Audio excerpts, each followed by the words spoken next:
কৃপা ভাবাবেগে ফুটে মুক্তির ফুল। যদি হয় বিষয়বস্ত, জানতে হলে পরম সত্য, দেখি তাহার মূল। দেখিতে মন হলে স্থিতি, এই দেহের ইন্দ্রিয় হয় ঊর্ধ্বগতি। গুরু কৃপার ভাবাপতি বারে বিসন্তান, এই সাধুগুরুর আদর্শ বলে নদীর মতো ধেয়ে চলে তার পা পারে নির্বাণ।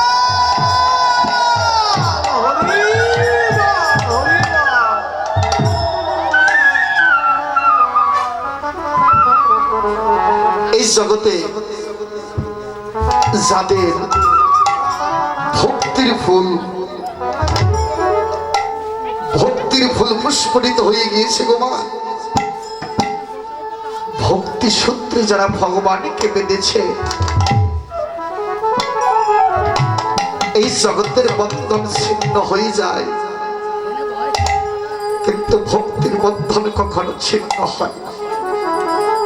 মাগো, এই জগতের বন্ধন ছিন্ন হয়ে যায়, কখনো ভক্তির বন্ধন কখনো ছিন্ন হয় না। যদি একবার ভগবানকে ভক্তি সূত্রে যদি বাঁধা যায়, এই জগতে যারা জীবনের সর্বস্ব কিছু, জীবনের সর্বস্ব কিছু যারা গুরুর চরণে আত্মনিবেদন করে বসে আছে, তুমি আমার হও বা না হও তাতে দুঃখ নেই, আমি সারা জন্মের মতো তোমার হয়ে গেলাম।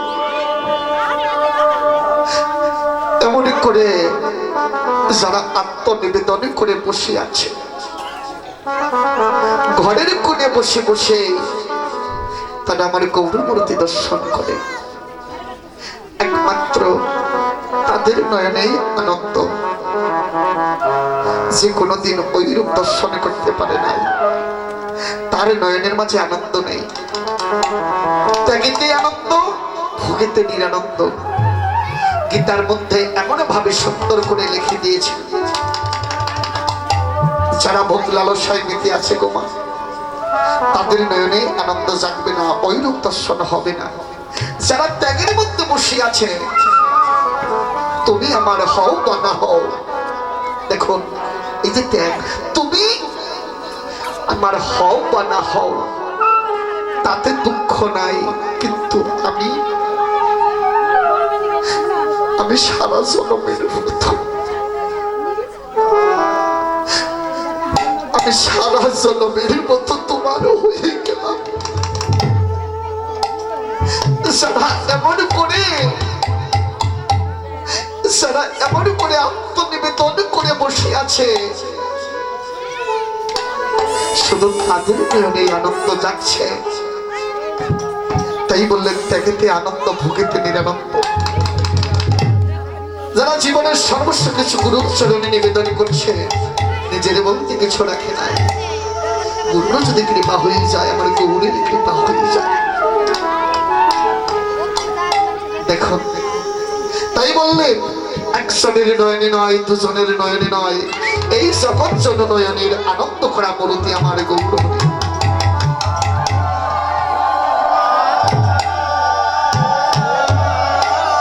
তাই বললেন হেমশয় অতিগুণা সমুদ্র হাসথরা, এই জগৎ জন নয়নের আনন্দ। প্রীতির মূর্তি। আস্তে আস্তে মা হরি বল। প্রীতির মূর্তি অর্থাৎ ভালোবাসার মূর্তি, তাই না বাবা? প্রীতির মূর্তি অর্থাৎ ভালোবাসার মূর্তি। যদি কেউ জীবনের সর্বস্ব কিছু দিয়ে যদি কেউ কাউকে ভালোবাসে, জীবনের সর্বস্ব কিছু দিয়ে যদি কেউ কাউকে ভালোবাসে, সেই ভালোবাসার কথা কি বলা যায়? ও মা, সেই ভালোবাসার কথা বলা যায়? বলা যায় না, বলিতে পারে না। যদি নিজের বলতে কিছু থেকে থাকে, আপনাদের বলতে যদি কোনো কিছু থেকে থাকে, তাহলে গৌরকে ভালোবাসা যায় না। আর নিজের বলতে যদি কোনো কিছু থেকে থাকে, আপনার বলতে যদি কোনো কিছু থেকে থাকে, জীবনের সর্বস্ব কিছু যারা গৌর চরণে নিবেদন করেছে তারাই তো গৌরকে ভালোবাসে। দেখুন প্রীতির মূরতি, বাহ, ভালোবাসার মূরতি। আসতে মায়েরা কথা বলো না। এই নবদ্বীপের মাঝে গৌর হরি প্রীতির মূরতি ধরেছে। আচ্ছা বাবা, এই যে প্রীতির মূরতি ধরলেন কি কারণ?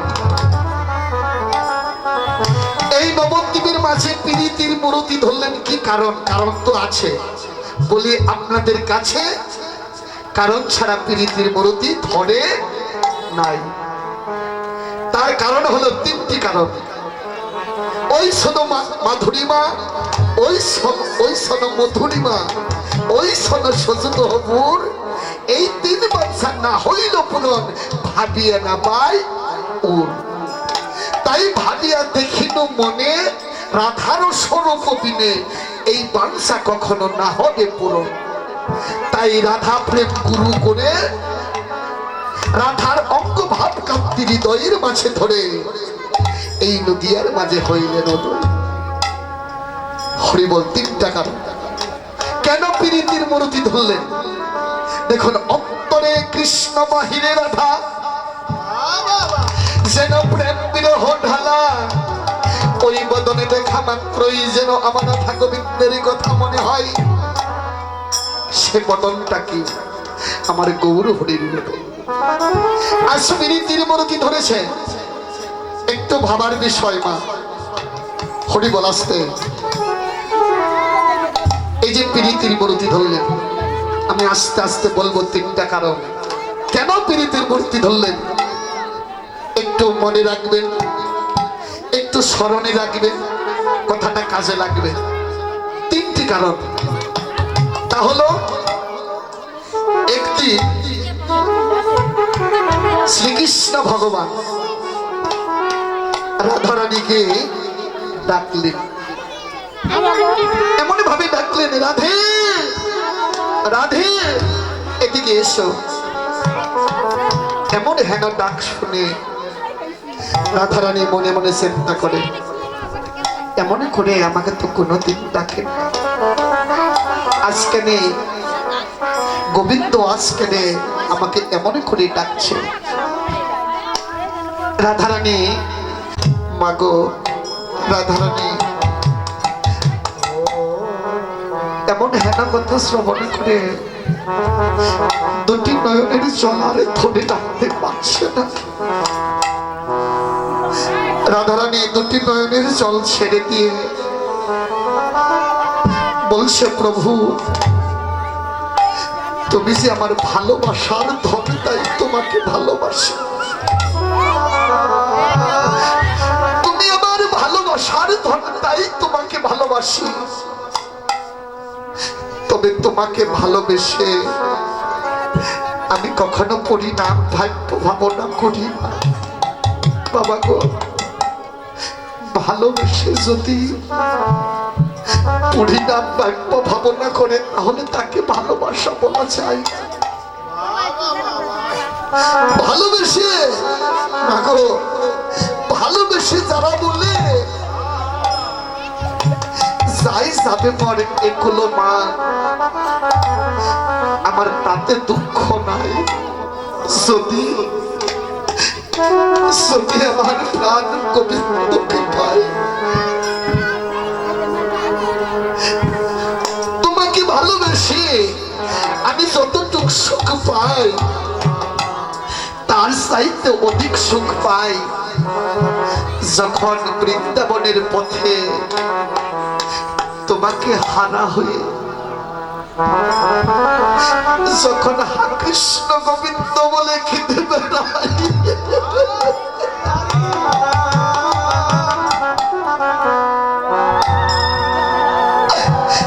হা কৃষ্ণ গোবিন্দ বলে যখন খেতে বেড়াই,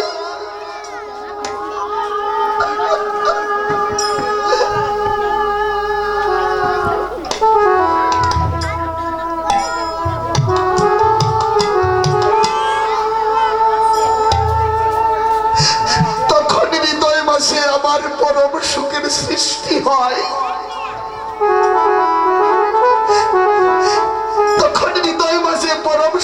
সৃষ্টি হয়, তবে প্রভু সারাটি জীবনে তোমাকে ভালোবাসলাম, আমি জানি না জীবনে আর তোমাকে কোনোদিন ভালোবাসতে পারবো কিনা,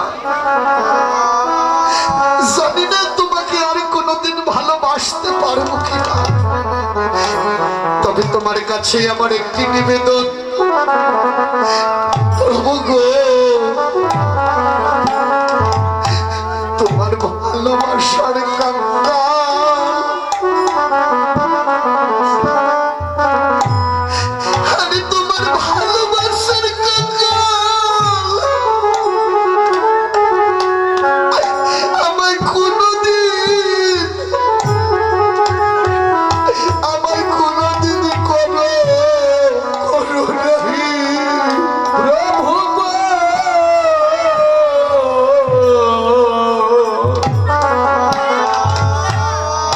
তোমার ভালোবাসার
শুধু রাধারানীর কথা নয়, আমাদের সকলেরই কথা, একই কথা, জীবনে আর কোনোদিনই তোমাকে ভালোবাসতে পারবো কিনা জানি না।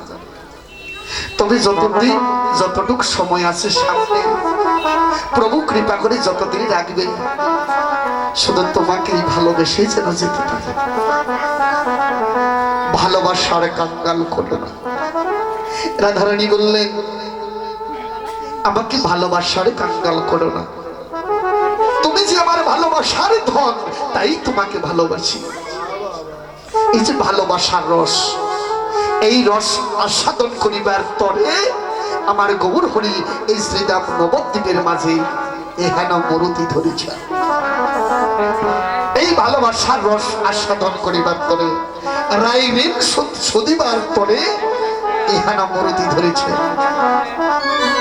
ওই সনম প্রতি অঙ্গবদ্ধ মরুতি ধরেছে। মায়েরা একটু ভাবার বিষয়, পরক্রিয়া রসের গুণা মরুতি ধরেছে। পরক্রিয়া রস, পরক্রিয়া রস যে রসে কৃষ্ণ বস, সেবা শোভা করাটা। পঞ্চরসের রসিক যারা, তারাই জানে রসের ধারা। আর পঞ্চরসের রসিক না যারা, তাদের এই জগতে এমনিই দপা সারা। এই যে রসের কথা বললেন, পরক্রিয়া রস যে রসে কৃষ্ণ বস, এই পরের রস আস্বাদন করিবার পরে আমার গৌর হরি এই শ্রীরাম নবদ্বীপের মাঝে এহেন মরুতি ধরেছে। এই যে পরক্রিয়া রস, এটা তো গৌরের একান্ত বিষয় গো মা, এটা হলো গৌরের একান্ত বিষয়। পরক্রিয়া রস আস্বাদন করবে। দেখো কিভাবে সিদ্ধান্ত দিলেন, এত সুন্দর করে। আমাদের জীবের কি লাভ, আস্তে আস্তে জীবের লাভের কথা বলে দিলেন। কিভাবে? জীবের কুরুতি নাশিতে মরুতি ধরেছে। কথাটা কত সুন্দর। জীবের কুরুতি নাশিতে মরুতি ধরেছে। কু হলো ভালো নয়, রতি হলো ভালোবাসা। বাহ, কু হলো ভালো নয়, রতি হলো ভালোবাসা। এই ভালোবাসার ভালুত্ব হারিয়ে পূর্ণ উদ্ধার করিবার তরে আমার গৌর হরি এহেন মরুতি ধরেছে। হরিবল। দেখুন এখানে কিভাবে সিদ্ধান্ত দিলেন মায়েরা। কু হলো ভালো নয়, রতি হলো ভালোবাসা। ভালোবাসার ভালুত্ব হারিয়ে পূর্ণ উদ্ধার করবে। আইসা ভক্তিমতী মায়েরা, ছোট করে, ভালোবাসাটা তো ভালোই ছিল নাকি? আমাদের ভালোবাসা ভালোই ছিল, কিন্তু অযত্নে অবহেলায় নষ্ট হয়ে গেল। যদি বলেনি কেন, একটু ধৈর্য ধরো মা। অযত্নে অবহেলায় নষ্ট হয়ে গেল কেন? একটি কথাই মা, সেটি হলো যাকে ভালোবাসার কথা ছিল তাকে ভালোবাসতে পারলাম না। কেন নষ্ট হয়ে গেল মা, একটু ভাবার বিষয়। বাবা, যাকে ভালোবাসার কথা ছিল তাকে ভালোবাসতে পারলাম না, আর যাকে ভালোবাসার কথা ছিল না তাকেই ভালোবাসলাম। বলা কথা ভুল হয়ে গেল। দোষ কারো নয়, দোষ নিজের।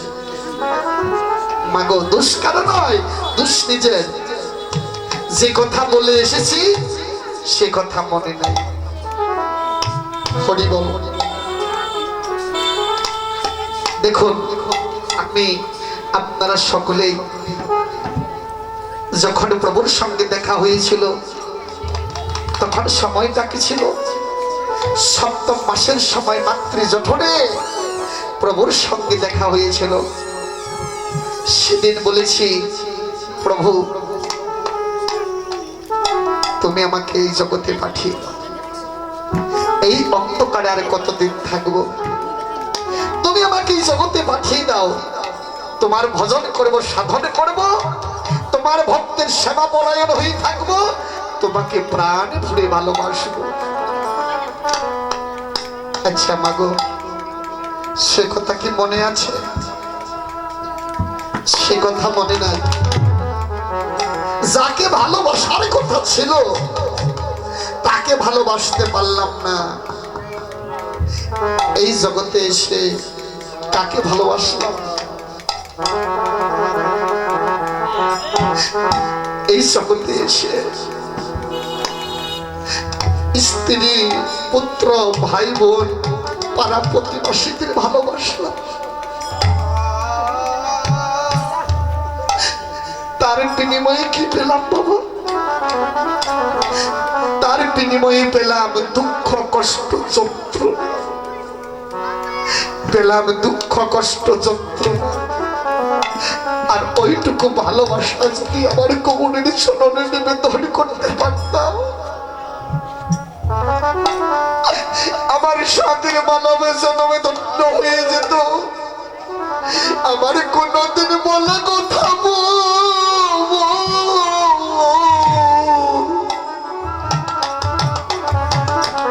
ভুল হতো না। দেখুন, ভাবুক বললেন নৈরাশ হইও না, যা হবার তা গেছে চলে, খেদ করো না আর তা বলে। যতটুকু ভালোবাসা তোমার মধ্যে আছে ওইটুকু ভালোবাসার কাউকে দিও না। ওইটুকু ভালোবাসার কাউকে দিও না। ওইটুকু ভালোবাসা দিয়ে তোমার ওই ভালোবাসাকে পূর্ণ উদ্ধার করে নাও, তবেই দেখবে তোমার ভালোবাসা পূর্ণ উদ্ধার হয়ে গেছে। বাবা গো, এই যে ভালোবাসা আর বাসা ভালো, এই বাসাটাও ভালোই ছিল, কিন্তু অযত্নে অবহেলায় নষ্ট হয়ে গেল। দোষ কারো নয়, দোষ নিজে। এই বাসার মধ্যে মন্দের বাজার বসে গেল। বাবা গো, আমার করে আমাকে আর কেউ জানে না এই জীবনে কি করলাম, একমাত্র আমি জানি। জীবনে কি করেছি এখন মনে পড়ছে, জীবনে কি করলাম এখন মনে পড়ছে। আমার ভুলের প্রায়শ্চিত্ত আমাকেই করতে হবে। আজ থেকে 20 বছর আগে, 25 বছর আগে আমি যে কাজটি করেছি, এখন নয়ন মুদ্রিত হলে সামনে এসে দাঁড়িয়ে যায়। কি করিতে কি করিলাম, জন্মে গেল মায়ার ভোগে। সারা জীবনের ভুলের কথা আজ পড়েছে। মাগো, জীবনে কি করলাম, আমার ভুলের প্রায়শ্চিত্ত আমাকেই করতে হবে। এর ভাগে কেউ হবে না এই জগতে মাঝে। ভাবক বললেন, অমন করে কথা বলো না, নৈরাশ হইও না। কেননা তোমার ভাষাটা ভালো নয়। তবে তুমি একটি কাজ করো, এই জগতে খুঁজে দেখো কার কার ভাষা ভালো আছে। এই জগতে খুঁজে দেখো কার কার ভাষা ভালো আছে। ওই ভাষার কাছে গিয়ে বাসা বাঁধো। ওই বাসার সুবাতাসে একদিন তোমার বাসাটাও ভালো হয়ে যাবে।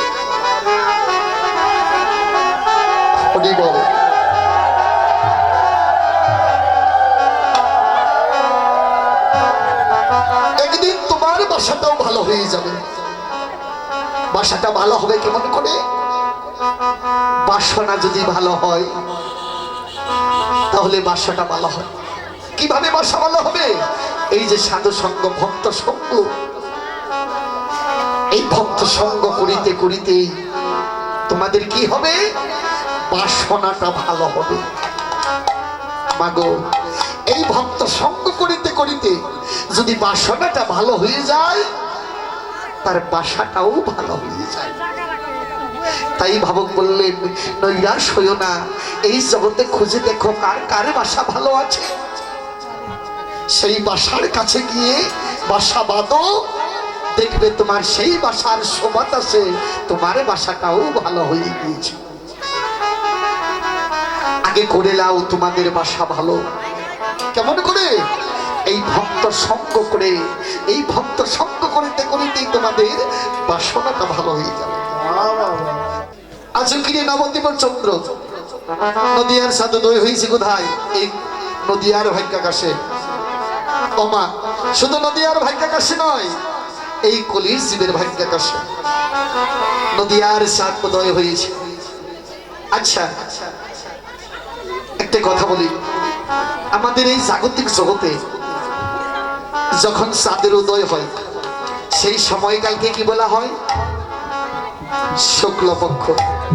আর যখন চাঁদের উদয় হয় না, কৃষ্ণপক্ষ। দুটি পক্ষ, তাই না বাবা? এই ভক্তপতি মায়েরা, একটি হলো শুক্লপক্ষ আর একটি হলো কৃষ্ণপক্ষ। আচ্ছা, আমার গৌর চাঁদ কোন পক্ষে উদয় হয়েছে? কৃষ্ণপক্ষে। কৃষ্ণপক্ষে কি চাঁদের উদয় হয়? ও মায়েরা, কৃষ্ণপক্ষে চাঁদের উদয় হয়? এক মাসি বলছে শুক্লপক্ষে চাঁদের উদয় হয়, কৃষ্ণপক্ষে হয় না। তাই কি? ও বাবা, কোন দিকে যাব? একজন বলছে কৃষ্ণপক্ষে চাঁদের উদয় হয়, আর একজন বলছে কৃষ্ণপক্ষে নয়, শুক্লপক্ষে উদয় হয়। কোন দিকে? হরি বল। মায়েরা শুনে রাখো, কাজে লাগবে। চাঁদ কৃষ্ণপক্ষে উদয় হয়। কেউ জানে, কেউ জানে না, কেউ বুঝে, কেউ বুঝে না। যে বুঝে সে খুঁজে, আর যে বুঝে না সে খুঁজে না। যে নাম হবে একদিন কি বাবা? ভবপাড়ের সত্য।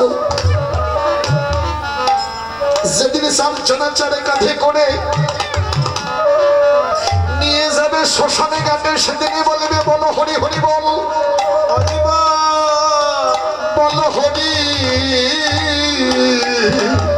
হরি।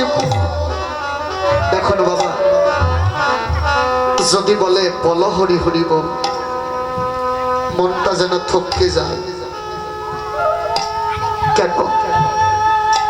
যদি বলে বলো হলে হরি বল, মনটা থমকে যায় কেন? মনটা কেঁদে ওঠে, কে যেন আমাদেরকে ছেড়ে চলে গেল। বলো হরি হরি বল। এই যে হরির নাম হয়েছে, এখানে অনেক ভক্ত হরির নাম শ্রবণ করতে করতে দুটি নয়নের জলে বক্ষ ভাসিয়ে দিয়ে ভাবে ভাবাপ্লুত হয়ে ভক্তের সঙ্গে আলিঙ্গন করেছে, তাই না বাবা? হে ভক্তিমতী মায়েরা, গতকালকে ওখানে এক নাম সংকীর্তন হয়েছে। এই যে যারা হরির নাম শ্রবণ করলেন, অনুমানের কিছু নয়, বর্তমান। আমি একটি বর্তমান নিয়ে কথা বলবো, বাস্তব নিয়ে। আপনারা একটু লক্ষ্য করে দেখবেন, এই লীলা কীর্তনই হোক আর এক নাম সংকীর্তনই হোক, একটু লক্ষ্য করে দেখবেন, কোন ভক্ত, কোন ভক্ত এই নাম শ্রবণ করতে করতে বা নীলামৃত রস আস্বাদন করতে করতে দুটি নয়নের জলে বক্ষ ভেসে যাচ্ছে। ওই বদন দেখলে মনে হয় গৌর বিনে আর আনে কিছু জানে না, যেন মনে হয় গৌর চরণে সারা জীবনের মতো দেহ মন প্রাণ সঁপে দিয়েছে। আবার দেখবেন কোন ভক্ত পাশে বসে আছে, নয়নের জল বর্ষিবত হচ্ছে না, ওই ভক্ত কাঁদছে না, ওই ভক্ত কারোর সঙ্গে কোলাকুলি দিচ্ছে না। কেন মা? এক জায়গায় বসে আছে, একজন কাঁদছে আর একজন কাঁদছে না। একজনের নয়নে জল, আরেকজনের নয়নে জল নেই। কেন? কারণ আছে মা, এর কারণ আছে, বলবো আপনাদের কাছে। যে নামে হয় অপরাধীর বিচার, হেন কৃষ্ণ নাম লইলে না হয় অপরাধীর বিকার। তবে মনে করবে গো মা, তবে মনে করবে এই দেহের মাঝে অপরাধ আছে প্রচুর। হেন কৃষ্ণ নাম লইলে না গজে কৃষ্ণ বৃত্তা অঙ্কুর। ওই নাম যদি কেউ লহে ভগবান, না হয় কৃষ্ণ প্রেম, না বহে অশ্রুধার। বাবা গো, এই দেহের মাঝে যদি অপরাধ জমে থাকে, সারা জীবন নাম করলেও নামে কখনো প্রেম হবে না। এই দেহের মাঝে যদি অপরাধ জমে থাকে, সারা জীবন নাম করলেও নয়নে জল বর্ষিত হবে না। আর যদি মাগো, যদি নাম করতে করতে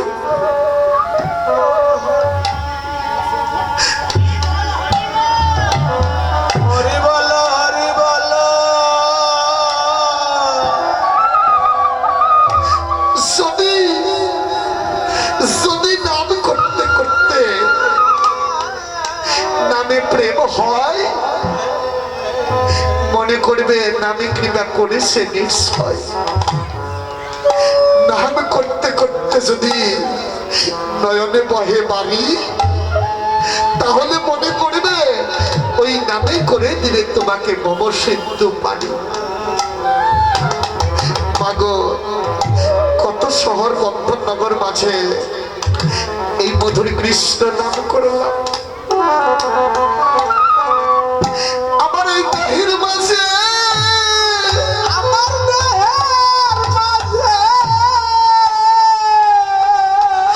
আমার এই দেহের মাঝে অপরাধ সমে সমে আছে বলে বলে এমন মধু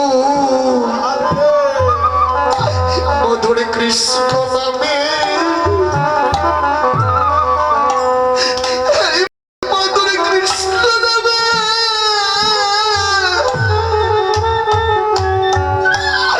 আমার কোনদিন প্রেম প্রেম হলো না রে।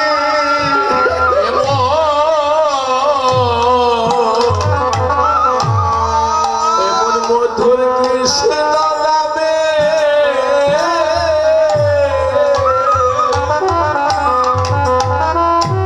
ও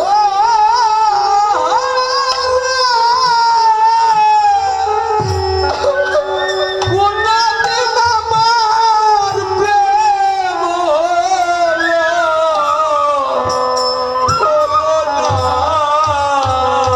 আমি সে কত শুনবে, আমি যে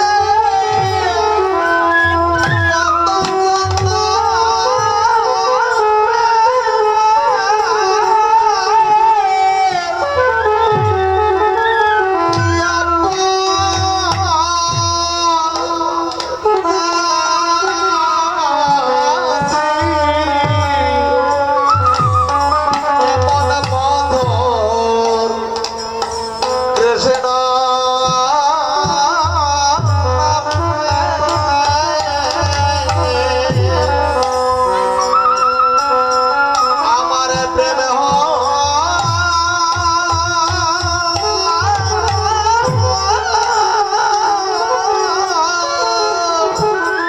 তুলসী বলেছিল, হে প্রভু, আমার স্বামীকে কেন বধ করলে? তখন শ্রীকৃষ্ণ ভগবান বললেন, হরি বল, বললেন তুলসী রে, কর্মানুসারে ফল, যে যেমন কর্ম করবে সেইভাবে ফল পাবে। সেদিন তুলসী বলেছিল, আমি জানি কর্মানুসারে ফল, তবে বলো প্রভু, আমাকে বিধবা করলে কেন? আমাকে বিধবা করলে কেন? আমার গতি কি হবে তাই বলো প্রভু। সেদিন শ্রীকৃষ্ণ ভগবান বলেছিল, তুলসী রে, আমি তোরে এমন জায়গায় রাখবো, এমন জায়গায় স্থান করে দিব, আমি তো আছি, আমি তো আছি, তোকে এমন জায়গায় স্থান করে দিব এমন জায়গায় জায়গা করে দিব, যদি কোনো ভক্ত আমাকে পেতে চায় তোর ভজন যেন আগে করে যায়। দেখছেন, বুঝতে পারছেন? হরি বল।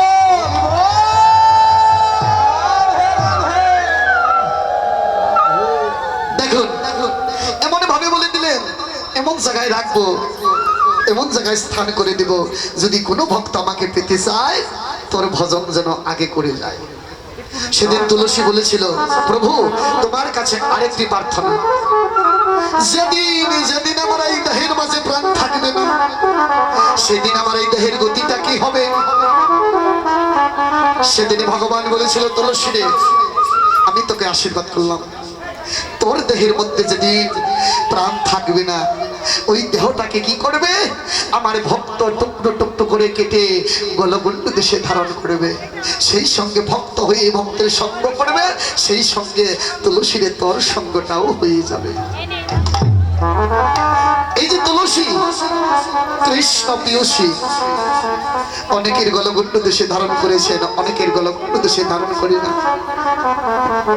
এটা ভুল। যদি যদি তার কৃপা পেতে যাও, তার কৃপা যদি পেতে চাও, তুলসীর মালা গলগণ্ড দেশে ধারণ করে দাও, কাজে লাগবে। শুনুন, এই যে তুলসী, এই তুলসী একদিন সাক্ষী দিবে, এই তুলসী একদিন বলে দিবে হরি বল। এই তুলসী একদিন সাক্ষী দিবে, এই তুলসী একদিন বলে দিবে কোন দিন? যেদিন 4 জনাচার কাঁধে করে নিয়ে যাবে শ্মশানে ঘাটে। সেদিন ওমা বলতে গেলে কষ্ট হয়, তবু বলতে হয়, সেদিন 4 জনাচার কাঁধে করে নিয়ে যাবে শ্মশান ঘাটে। সেদিন এই তুলসী বলবে, প্রভু তোমার ভক্ত তোমার গুণকীর্তন করতে পারে নাই, তোমার এই ভক্ত তোমার গুণকীর্তন করতে পারে নাই, কিন্তু আমাকে গলগণ্ড দেশে ধারণ করে তোমার ভক্ত তোমার ভক্তের সঙ্গ করেছিল। তুলসী বলছে, আমাকে গলগণ্ড দেশে ধারণ করে প্রভু তোমার ভক্ত তোমার ভক্তের সঙ্গ করেছিল, তার বিনিময়ে তোমার চরণের দাস করে নাও, তোমার চরণের দাস করে নাও। এই তুলসী সাক্ষী দিবে গোমা, এই তুলসী বলে দিবে, এতে কোনো সন্দেহ নেই। আর তুলসী বলবে, কোন দিন বলবে? যেদিন 4 জনাচার কাঁধে করে নিয়ে যাবে শ্মশানে ঘাটে, সেদিন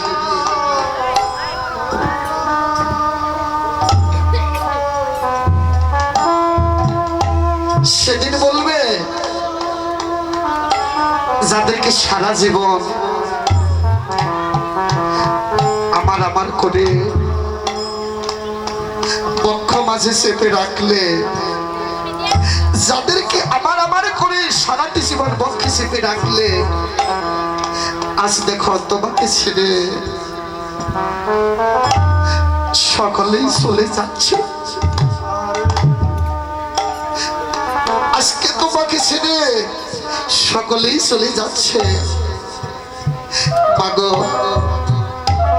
যেদিন 4 জনাচার কাঁধে করে বিদায় দিবে, 2 দিন আগে হোক পরে হোক, আমাদের সকলে একদিন কাঁধে চলতেই হবে।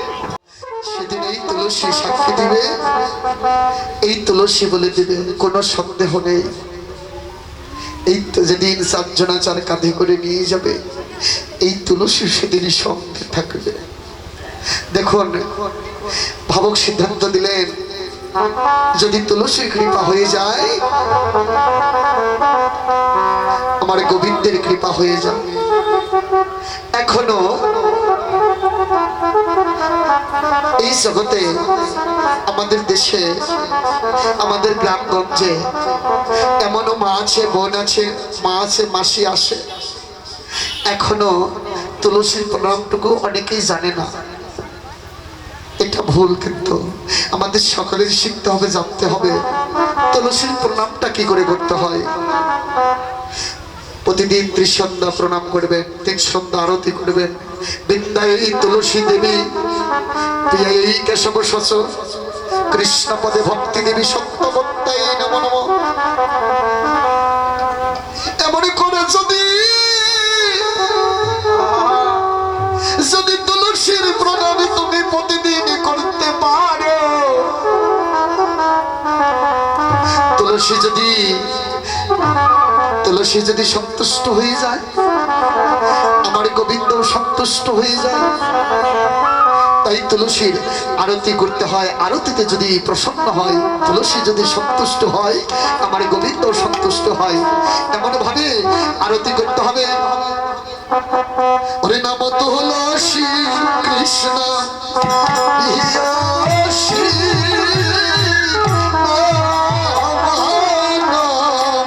সবাই বলে, সবাই বলে।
যদি আরতিতে যদি তুলসী প্রসন্ন হয়, সন্তুষ্ট হয়, তাহলে আমার গোবিন্দ সন্তুষ্ট হয়ে যায়। বারবার চমকে চমকে উঠছে।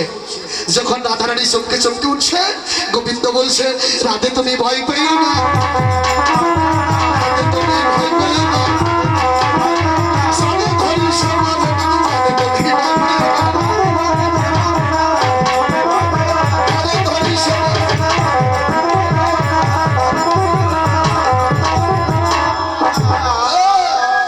যারে ধরি সে পড়ে না, রাধে তুমি ভয় পেও না।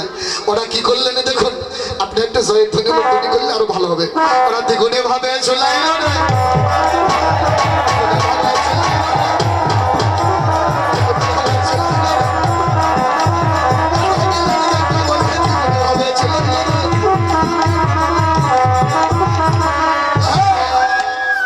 সে ভালো মন্ত্র জানে, অনুমতি হয় যদি আনিব অবশ্যই। কি করলেন, বুড়িমাই অনুমতি দিয়ে দিলেন কুন্দলতাকে। ব্রাহ্মণ আনিতে মাধব চলে তার পিছেতে পিছেতে। দেখুন, কৃষ্ণ ব্রহ্মচারী হইয়া সূর্যের মণ্ডপে আসিয়া পূজা সজ্জায় দাঁড়ালো তাহাতে। কেমন করে ব্রাহ্মণের বেশ ধরেছে দেখুন, হাতে নাতে। তোমরা আর বিলম্ব করো না, তারা করে পূজায় বসো, আমার অনেক পূজা করতে হবে। আজকে সূর্য পূজার যুগ লেগেছে, অনেক পূজা করতে হবে। এখন ব্রাহ্মণ পূজা সারবে। ও দিদি, ব্রাহ্মণ পূজা সারলে তো দক্ষিণা করতেই হয় নাকি? ব্রাহ্মণদের কিন্তু অনেক তাড়া থাকে। আস্তে আস্তে রাস্তায় আস্তে আস্তে হাঁটলেও বাড়ি গিয়ে কয় এটা দাও ওইটা দাও ওইটা দাও, ওই জায়গায় পূজা আছে। হ্যাঁ, আস্তে আস্তে আমি ভক্ত পাঠিয়ে দিচ্ছি, যে যেখানে আছেন ওই হল্লা না করে ওখান থেকে আপনারা দক্ষিণা দান করবেন, এদিকে ব্রাহ্মণ পূজা সারবেন। হরি বল। নাচতে হবে ভালো মতো। হ্যাঁ, সুন্দর করে নৃত্য করতে হবে দাদারা, একটু ওইখানেই নাচতে হবে, কি করা যাবে? রাধা কৃষ্ণরে কৃষি বল জায়গা দেন না, হ্যাঁ, নৃত্য করুক। আমি তো নিজেই নৃত্য করতে পারতাছি না।